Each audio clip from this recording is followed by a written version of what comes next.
for many years, my business card said lifestyle artist on it. And I think it was initially inspired by Burning Man and going to Burning Man and really getting that art is not defined by things that you put on campus or things you put on a pedestal or on a frame in a wall. Like that's, I mean, I grew up thinking that that's what art was, but Burning Man showed me that art is a mentality. It is a philosophy. It is a creativity. It is a way that you make choices. And so you can be artistic in everything. Be an artistic parent. You can be an artistic dancer, you know, like and so masseuse.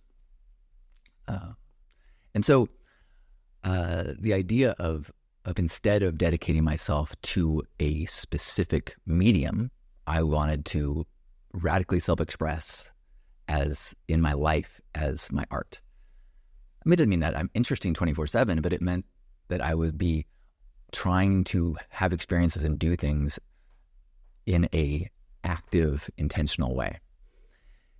And in the early days of the web, this is like late 90s, you know, it was a novel thing for people to be sharing their lives so dramatically. It was so dramatic, in fact, that many people assumed that I was clinically narcissistic, because why would anyone be so self-focused and share so much about themselves? Please, must be a cocky bastard. Which is why I named the site that I would put all my stuff on, cockybastard.com.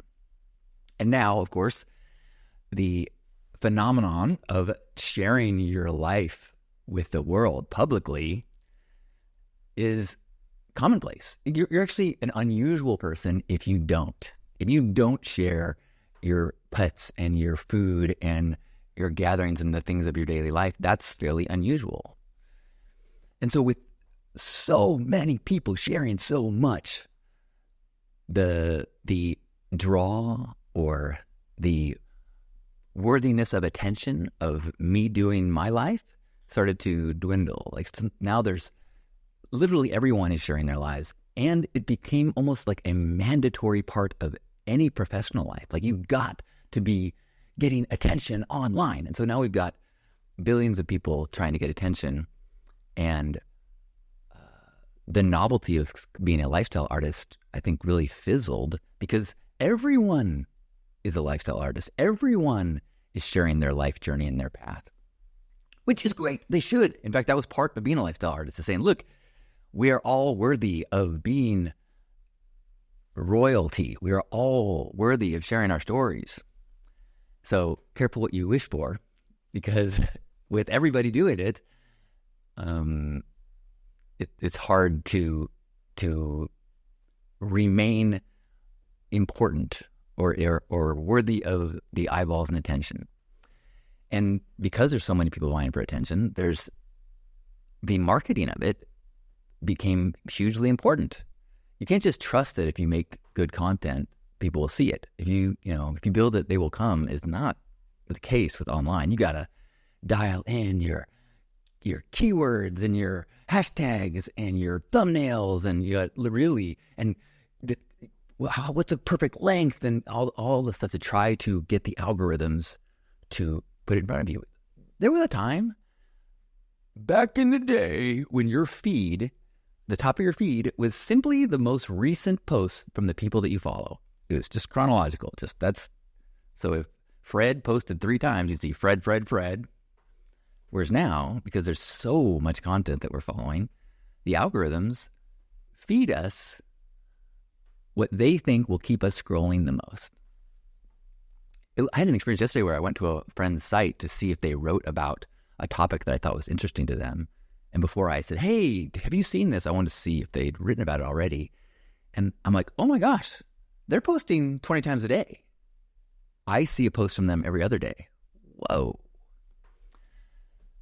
So I think that as I became, maybe I felt less special as a lifestyle artist, and I saw the success or the attention that different focuses was getting. It's you find your niche, and so people that do art in a certain way, or it has a certain look, and it has a certain, you kind of develop a momentum, and you find this little crack, the little piece of that needs filling. You find your gift, find your area, get in your lane, and then the people will attach to that.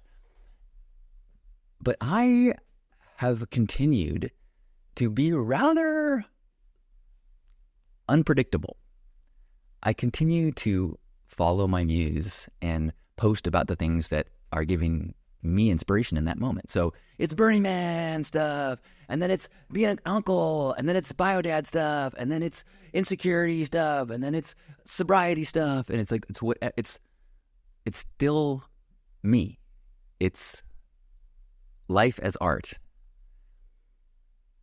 And I had this kind of shift of where I realized, oh my gosh, I've lost touch with that idea of being a lifestyle artist, to the point that I was actually feeling like I was doing a bad job of creating a worthy brand because I wasn't being consistent enough. And I was like, well, what if I reclaim what I've always known to be true and say that my art is in listening to the muse. It isn't in creating a consistent, every Thursday there's a 2-minute video with personal growth. No, I mean, granted, there is, I shouldn't have said it in that voice, because every day I do this broadcast with a gratitude focus. So maybe I just need to think about this. In any case, I remember way back in the early internet, when I first started posting things online in the late 90s, I wrote an article about a sexual challenge that I was struggling with.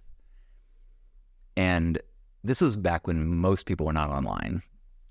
But I posted it, and I got 3 emails from men who were like, oh my God, me too. I thought I was the only one.